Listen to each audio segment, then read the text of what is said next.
गौतम अडानी का नाम भारत अमेरिका संबंधों में क्यों अहम है? गुजरात के एक सामान्य व्यापारी से लेकर देश के सबसे बड़े उद्योगपतियों में शामिल होने तक अडानी का सफर बेहद विवादित और राजनीतिक रूप से जुड़ा हुआ रहा है।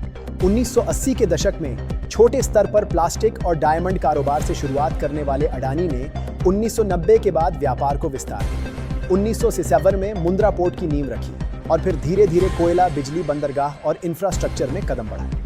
दोस्तों, आगे बढ़ने से पहले चैनल को फॉलो और सब्सक्राइब कर लीजिए।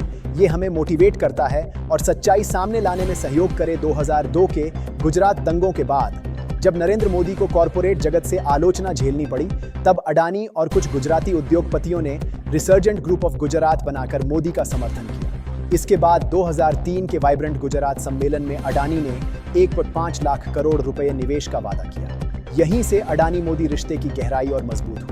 गुजरात सरकार ने मुंद्रा, एसईजी और बंदरगाह के लिए अडानी को हजारों हेक्टेयर जमीन बेहद सस्ती दरों पर दी। सीएजी की कई रिपोर्टों ने बिजली खरीद में अनियमितताओं, जमीन घोटाले और कर छूट में अरबों रुपए के लाभ की ओर इशारा किया।